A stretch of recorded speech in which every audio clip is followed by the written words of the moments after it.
Okay, we left off Chesam and Beis. We just started this toast, a very important toast.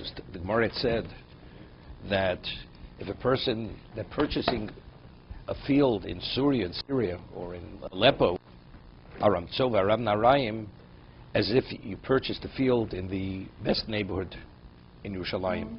So it says, what does it mean? What halachic value does it mean? It says that even if you have to purchase the field on Shabbos, you're permitted. Somewhere says on Shabbos purchasing a field, even to write the contract. Somewhere says writing the contract. This is the Raisa. Somewhere says no, you can have a non-Jew writing the contract. And although we say Amir Lakim Shvus, that you're not permitted to do, you're not permitted to instruct a non-Jew to do, this is an overriding factor. Why? Yishuv Eretz Yisrael, for the sake of Yishuv Eretz Yisrael, so Rashi says, to drive out the Gentiles from Eretz Yisrael, that there's a special dispensation. Even something you cannot do, you're permitted to instruct the Goy to write the contract on your behalf, to write the shtar. Okay? So we said it will be Erkos, or it will be Erkos. You find even non-Jewish witnesses. But if we had earlier, if you have Erkos, meaning you would say with certainty these people will not lie, that's considered proof. Not because it's testimony. It's not valid testimony. But it's an Anand Sadi. These people are not going to jeopardize their position of professionalism and lie. They're not going to do that. Okay, I just want to do Tosas over a little bit, then we'll go further.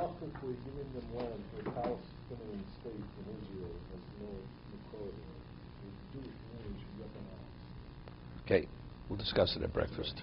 Discuss it with Steve. It'll be a big breakfast.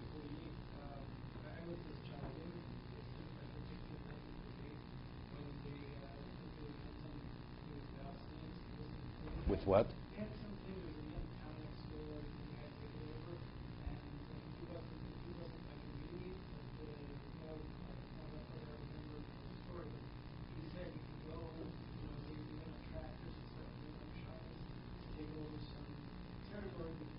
Could be it was Pikuach Nefesh. The Gemara says that in Sanhedrin, if you have a border town where you have Goyim, you're permitted to carry weapons and do whatever you have because it's a state of danger. Could be they had to take it over. They wouldn't take it over then. They would compromise their safety. Yeah. Okay. Next to the list, Tosas. Mishum Yishuv Eretz Yisrael goes to Rabbanon. Although rabbinically normally not permitted, but for the sake of settling Eretz Yisrael, they did not decree that you're not permitted. Mishum Mitzvah Cheres Lo Hayin Matir Amilo V'Kochovim V'Nocha Doraisa. But for any other mitzvah other than Yishuv Eretz Yisrael, this is Yesh Koch V'Yachom Laktov V'Nator B'Sheiv Al Taseh. The Chachomim, they're empowered to annul a mitzvah if you're violating it passively. We'll see Tos in a moment. Let's say even Mila. Let's say you have to warm water on Shabbos. Tell a guy directly warm water for a child, because in the olden days you had to wash a child with warm water to prepare him for Mila. And let's say you didn't have the water. You weren't permitted to warm the water. So he's in quoted Gemara where they asked Rava, the water had spilt out, which they had prepared for the child on Shabbos. And he said, in a state of danger, she needs that water, and you warm the water for her, you can use some of that water to wash the child. Otherwise, not to a Mila. So you mean a rabbinic law is going to interfere and not allow Mila to take place? The answer is, even though Mitzvah Cheres is valuable and important, Mila is, we will not allow it. We'll see in a moment. Because there's machlokas, when the Gemara says over there, is it speaking, even tell a non-Jew to eat the water, they're not permitted? Or over there it's speaking about a Jew.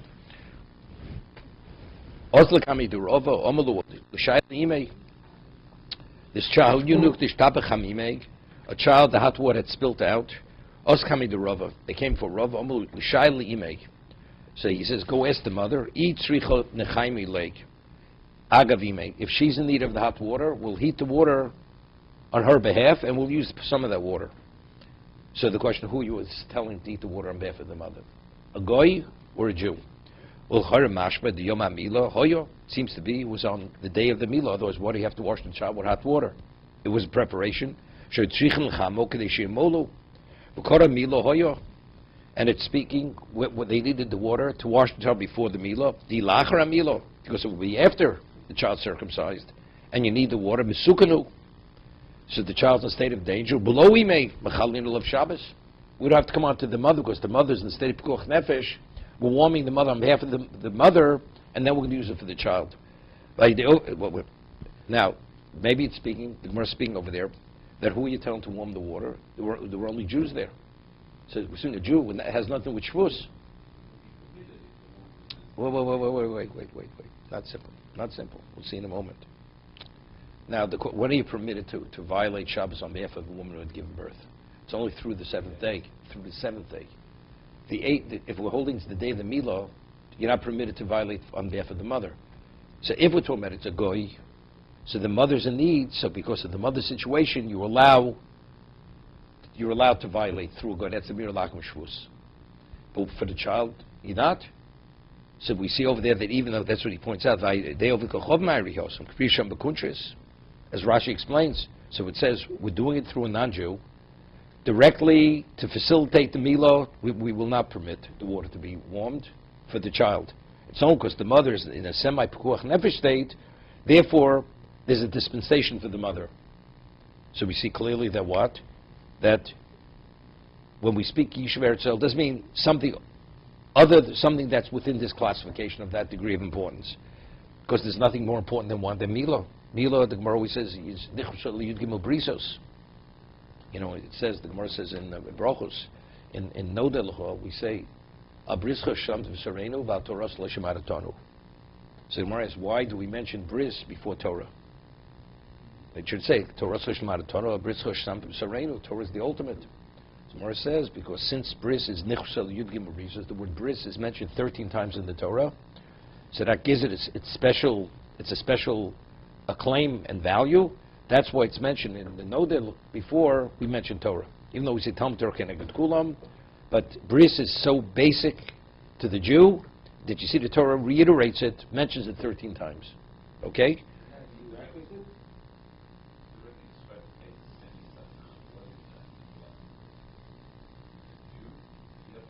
For the mother? No. We'll discuss this in a minute. No, which means she's in need, but it's not. Her life is not really in jeopardy. She's not going to die. It's not. It's no worse than we have a case where even we will halocha sakona sever. God, the person's going to lose a limb. You're not permitted to violate Shabbos on behalf of the person. Order through a goy, you're permitted. You're permitted, so it's no worse than that. Person's in tremendous pain. It's not life and death. Right? You could have a non-Jew drive the person. The person needs stitches on Shabbos. You could have a non-Jew drive you to the hospital. You can go out in the limb. Okay?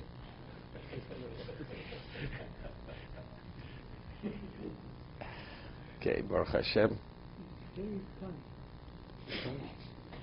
Great.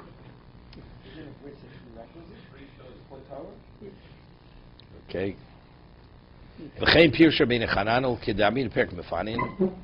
Now he goes, he quotes the Gemara Shabbos, the Chayo. Chay means a woman who has just given birth. Bishiva vat shloshim, from the 7th day through the 30th day, afilo omra tzrichani. Even if she says, I'm in need of whatever may be, emechalo oleo, it's a Shabbos. We don't violate the Shabbos, because she's no longer in the state of danger. Vodam of sof befanin ad mose psichas hakever. The Gemara says in Shabbos, until when does it take for the uterus to close? Meaning, because there's a question always hemorrhaging. The woman, after she gives birth, she's still susceptible to hemorrhaging. So when is the kev of the uterus? When does it close where that danger is no longer there? Oma shlosha. Abaya mishvei review 3 days. Rava mishvei review zayin 7 days. So only after 7 days is she really out of danger. V'amr lo lamid. Others say 30 days. Lo l'chal lo l'Shabbos kamri. So Gemara says, over there, it's not speaking to violate Shabbos. Upligi elamara machad mar machadav lo pligi v'kul shvile kener doida machayo gimel shiva shloshim. Okay, so over there we're saying that maybe it's speaking. It's really for the child. It's the 8th day, but for the mother, it's still within 7 days. Because 7 days was meis leis. It's 7 24-hour periods. So it could be the 8th day for the child, but yet it's for. So if that's the case, we could say it's speaking, a Jew is warming the water for the mother. So we have no raya. Abir elakim shvus. right? Except there are exceptions. Something of great importance, maybe Mila, through a non-Jew, you would not have to warm it because the mother needs the water. They would be after 7. What? After 7 days. So it's still, no, but the 8th day for the Mila is within the 7 days of the mother. So speaking the Jew is, there's no non-Jew warming water. We're speaking of, right? There's no goy warming water. The Jew's warming water. So since there's only a Jew, you can't have a Jew violate Shabbos for the child. So Rava says if the mother's in need of it, you could heat the water for the mother and use that water for the child. Of course, if the mother's pikuach nefesh, of course, within 7 days, of course, it's 7 24-hour periods. 8 only starts after 7. After 7 to 24 hours. Not true. When you circumcise a child, what is it? Child's born a minute before Shkia. When's the 8th day? Right? It's not 7 after 7 24-hour periods, right? So that's what we're speaking. So for the mother, in terms of being out of danger, you need 7 full 24-hour periods. So you could still be within 7 days of the mother, but for the child, it's already the 8th day. So speaking, the Gemara says when Abai says Rava said warm the water for the mother, it's speaking we have no goy. But if there'd be a non-Jew, the non-Jew could warm it directly for the child. Because when we say that there are overriding factors, if the mitzvah is a special mitzvah, you could do it as you do it for Yishuv Eretz Yisrael, you do it for the circumcision also. Okay? He says, V'docha kolom the base says be'inon, v'hod uvda b'tu toch zamin, he says it's docha to say it's speaking that specifically that case. V'hod omer hosam le'el be'idah chinuka d'ishtaba chamim v'amadu rova nechi naisi lechamimig migav beisei umukelai dev kochovim sharit chotzer. Okay. So afterwards he brings a bahag. Miu ba'alochas gulos mashma dafili su doraisa sharit le'ov kochovim. Bahag argues. He argues with Tosas.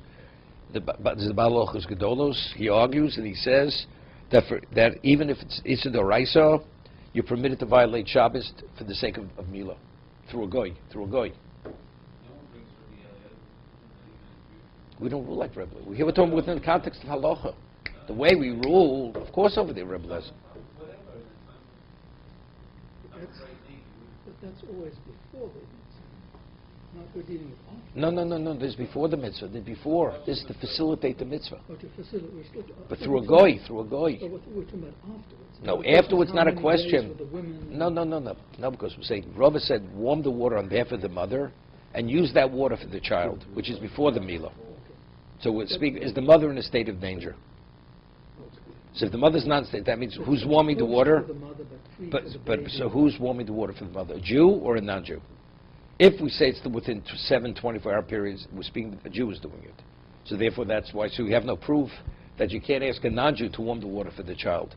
But if it's post 7 days, so then we're speaking about a goy. So we say for the mother you're permitted, but for the child you're not permitted to facilitate the mitzvah.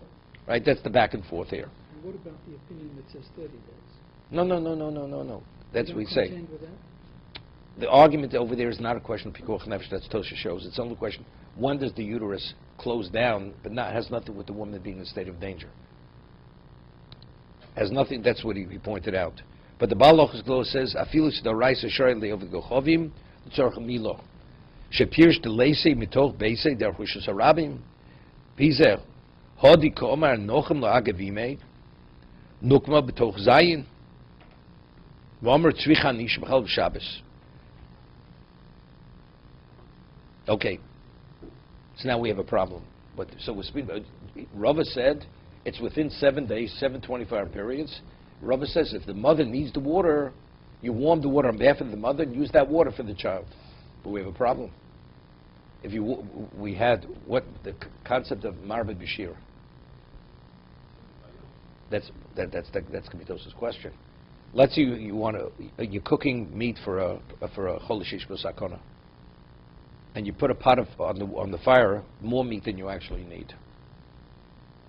On Shabbos, it's a Torah violation. Well, you say, well, if I'm cooking in either case, the Gemara says if you want to slaughter an animal for a Cholishish B'Sakona, we have the Gemara Cholin, right? Is a non-chole, is he permitted to eat the meat? You're permitted to eat the meat. Why? Because you can't have a kazayas for the person who's deathly ill unless you slaughter the whole animal, right? It's either all or nothing. But when you cook, you're able to cook as much as you need. So by adding, the adding is considered a separate act of cooking. So that's a difficulty here. What is Rabbi saying? If the mother needs the water, you could heat the water on behalf of the mother and use the part of the water for the child. But if you're cooking more water than you need, that's considered a separate act of cooking. So you're not permitted. That's the difficulty with the Bahag. How could the Bahag learn that it's speaking of the Jews heating the water on behalf of the mother? Because of being a goy, the non-Jew could heat it directly for the child. Because Amir Lakum is permitted for an important mitzvah. So what are we speaking? It's a Jew. But if a Jew's heating the water, how could you add water for the mother, add water for the child when you're cooking for the mother? That's Marbe Bashir. You're not permitted. That's his question. Near the lo yitochim, it's something which is not possible. Why? Loma did nilchem Yisrael. Yisrael hoy osel laharbes bishul koton. The Jews doing the cooking, you're not permitted to add on behalf of the child. Kidon per kamer chulin, hamvashel chol b'Shabbos, osel labori. If you cook on behalf of a chol on Shabbos, a healthy person is not permitted to eat that food. Why? Because when you're cooking on behalf of the person who's deathly ill, you may add. So if the person is not even permitted to eat the food that's cooked on behalf of the person who's not well, definitely he understands he can't eat. He can't tell the guy to add. Avol of gechov necho, the shari laharbos. But when we talk about amir lakum shvus, where even to tell him directly to heat the water for the child is permitted on Torah level. So therefore, when you're heating the water on behalf of the mother to add, that lessens the rabbinic provision. Therefore, that's a special disposition for the child. Okay? He says that we permitted over there, it's only milah. We would not permit it. It's only because it's milah, but if it would not be milah for some other reason, not.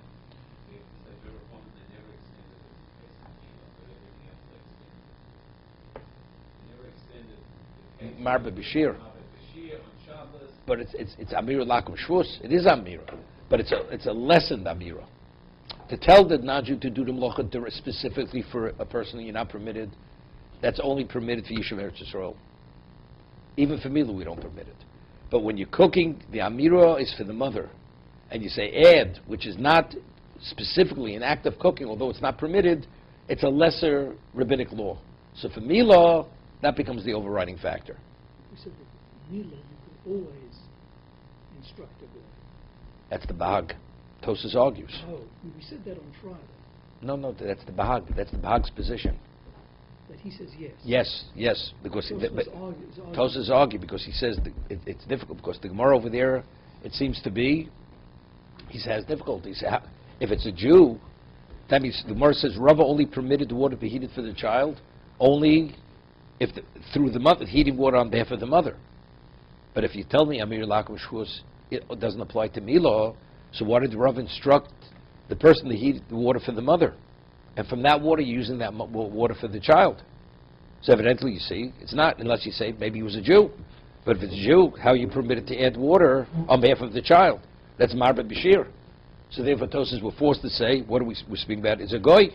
So you see, even by a non-Jew, it's only permitted within the context of Marbe Bashir, through a non-Jew. Is Marbe Bashir a Doraisa? Doraisa. On Shabbos it's Doraisa. You'd have to bring a chatos. You need a quart of water for a cholashish b'sakona, and you heat 2 quarts of water. That you added, that additional quart of water, that's cooking. It's in this Doraisa.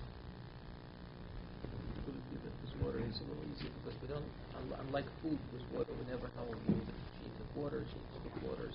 Nobody said add. It said if you have to circumcise the child, add water on behalf of the mother, and that additional water you can use. That's what Rava said. You can use that water for the child. So what about, get into a technical issue here. A person has to cook for a sick person. And he knows that if he does extra, he's in violation of the Torah. No, but it's not a problem. How does he it's not a measure problem. this? No, he doesn't have to measure. How does he measure this? Doesn't have to measure. That goes in the Pikuach Nefesh. What about a person? He's a Sovik Cholashish B'Sakona. It's questionable. He may need the food. He may not need the food. Of course you're permitted to cook. How much? As much as you think is possible he may need. Whatever is within reason, or even not within reason, there's a chance he may. The Gemara says that a person, there's a cave in, a person's buried under the stones. 99.9% he's not alive. You're permitted to dig him out on Shabbos because there's a chance he may be alive. We don't go after Rov. the Gemara says. It's only one, no, not Kavua, he's a Jew. He's definitely a Jew. No, he's a Jew. No group, one Jew. And one Jew. He made 99.9%, he's not alive. You don't leave a stone unturned. I was waiting for him.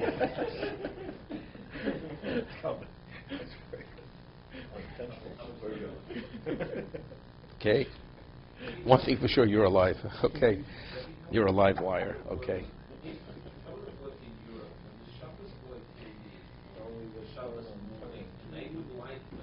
The Shabbos Goy in Europe was a problem. It was as a result of ignorance. They abused the Shabbos Goy. Not the shuls. They used to have like a community oven, and people, used to put their cholent in before Shabbos. Then the non-Jew would put it in, take it out, bring it to the house, transport. It became people were ignorant. What's his name? Coleman Powell. He was also a Shabbos Goy. That's his claim to fame in the Bronx. And the Gulf War. And the Gulf War. Okay. That's his claim to defame.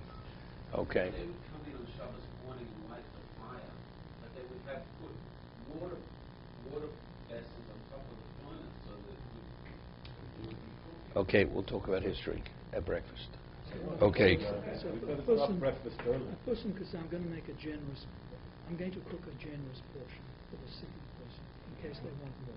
Not a problem. Not a problem. But if there's any leftover, Rabbinically, of course, there's a concern. If we allow that, initially you may intentionally add, and you'll justify it. limits to everybody. But only rabbinical. It's not on the Torah level. He violated nothing. But the other people could eat midoraisa. No question. So how do we do Erev Tafshil? Or is Erev Tafshil left? That's Yom Tov. We're cooking on Yom Tov, and we know for sure that the person's not going to end up eating all that food. No. You're cooking on Friday for Shabbos. On Yom Tov. So there's two things. Either you're permitted to prepare from Yom Tov to Shabbos. Then you don't need an Erev Tafshil. No, but you need it to Erev Tafshil rabbinically, because we're afraid a person may not prepare. So it's like a reminder. Or we said it's a machlok shushan because we say hoil. That's why you have to cook earlier enough in the day that the food should be edible, that in case guests come, there should be food available for the guests. So why do you need But a person Erev may... Tafshil for that concept? Also to remember. It's just a reminder. It's only a reminder. It's only... Only a reminder. Only a reminder. Because you may eat all the food not prepared for Shabbos. But that you have food set aside is to remind you that you have to prepare from Friday to Shabbos. That's all it is? Only a reminder. Just... Nothing more than that. Okay?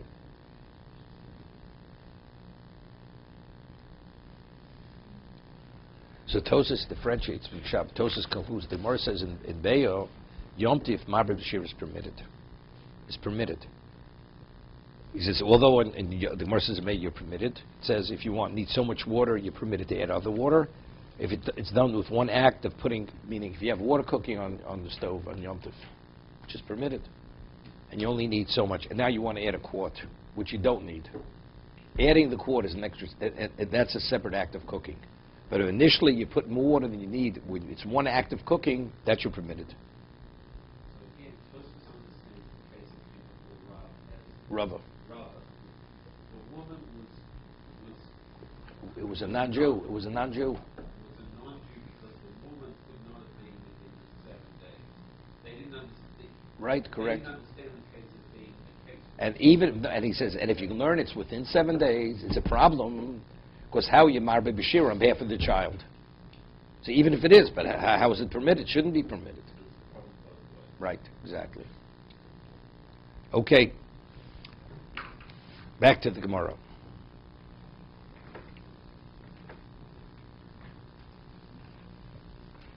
Now, we said there's a special leniency in regard to a get, that although normally whenever you substantiate a document you have to have two witnesses. That's called kim shtoros. Get mishum aguna kil b'rabbanon, one witness. The shlich is enough, he's believed, correct? Because on the Torah level, one doesn't have to substantiate a document. The same thing is true with a get shichur. This is a writ of emancipation. Person brings a writ of emancipation from overseas. He has to say before nechfani nechtam. The shtar shichru is identical to the get. So now we have an interesting shayla. Now, a monetary document, everybody agrees you have to have two witnesses. Otherwise, it has no value. He brings a get, and it says in the get shichru, all my assets are transferred to you. We're talking about he's a slave. He was a Canaanite slave. So that means it's a writ of emancipation, and in addition, he's transferring all his assets to the slave. So we have two things going on simultaneously. We have shtar shichrur, and he says before nefone nechtam. So a single witness is enough to what? To substantiate that. But in regard to the monetary transfer, it's a monetary document. A single witness is not believed. So what exactly is the halacha? How do we deal with it? Do we say as he's believed on one, he's going to believe on the other, because it's one document? Or do we say, no, as he's not believed on one part of it, he's not believed on the other part of it? Amr Abayi,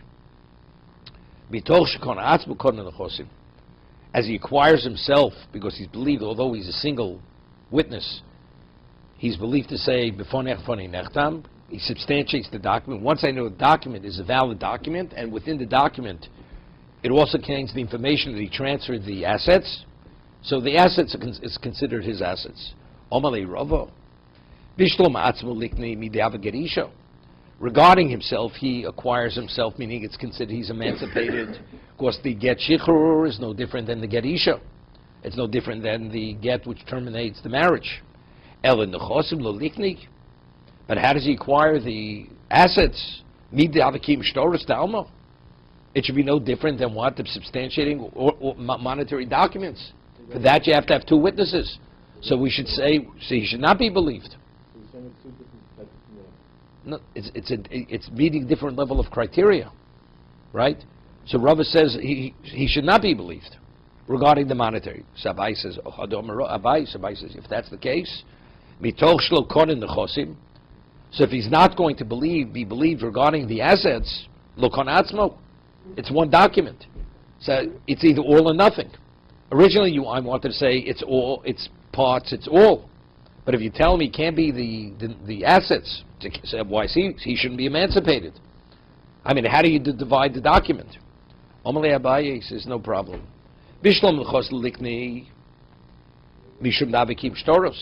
Regarding the assets, why does he not acquire them? Why don't we recognize that as the document as being a viable monetary document?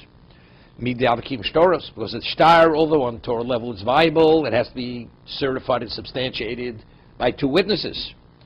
But himself, when he says regarding to validate the document, havi get isha, it's no different than a get isha. Isn't there a fundamental difference, though, between these cases? Because I thought we said with the woman, the Chazal say a woman is believed because the consequences to her are so dramatic that she will go to the ends of the earth, to verify and etc. She won't. It's a different concept. She won't. No. Two different things. You're confusing two things. A single witness is believed to say a woman's husband passed away, and she's permitted to remarry. Although on a Torah level, even the woman herself. Wait. Although on a Torah level she's not believed. So the Gemara asks, how is she believed? How's a single witness believed? How is she believed? Torah says you need two witnesses to permit her to remarry. How do Chazal say that she's permitted?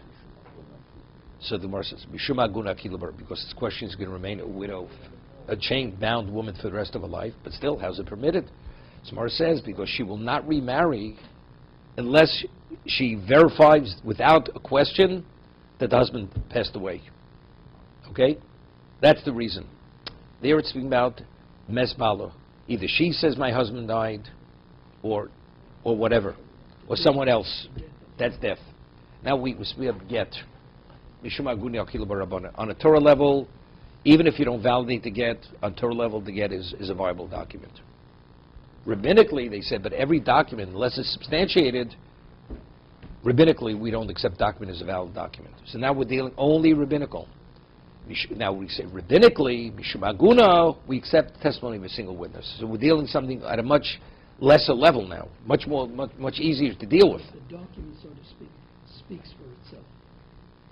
Because we Midoraisa. say, wait, because we say, Document itself but is the why? reality. But why does it speak? Because we say most people don't forge. We could say with certainty it's not a forged document, because people do not forge documents. It's something which is out of the ordinary. Somebody to forge a document.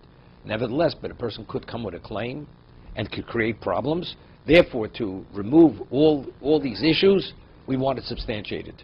It should be above reproach. So above reproach, that's rabbinical.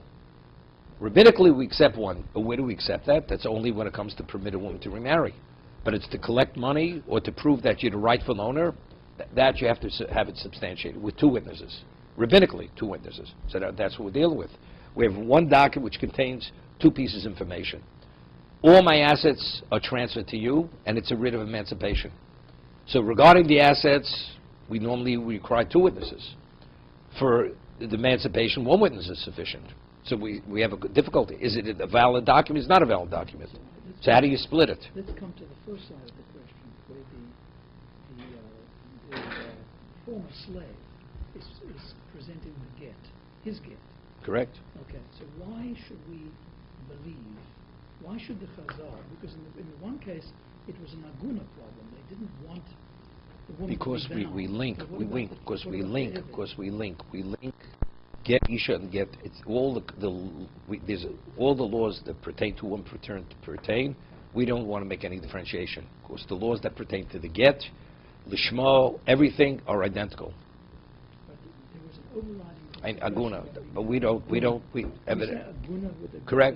Correct. It's something, even though it's not the same seriousness. No, see, remain an Eved for the rest of your life, It's not the end of the world. He still functioned as a woman in terms of mitzvahs. And he wants to be machmir, he could observe even the mitzvahs of a man. But nevertheless, you see, because the laws are identical pertaining to the get, we don't make any differentiation in terms of what validates it or what doesn't validate it. Even though aguna has no application to the Eved, doesn't whatsoever. He's an interested party, so to speak. The woman's also an interested party. She says, one after time she's believed. She has this, as David said, she has this, Aguna issue, because she's an aguna. but she's gonna go to the end of the world. No, that we only apply, she doesn't have to do that here. She does not have to do that here. The slave is much more subject than just being... No, I understand. No, but we still have the principle it's not forged. The average person, it's unheard of that a person forges a document. He is a Jew. He's a semi-Jew. He is a Jew. It's believed.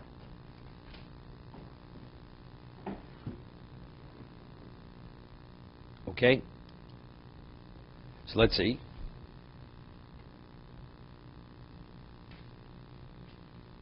We should have started earlier.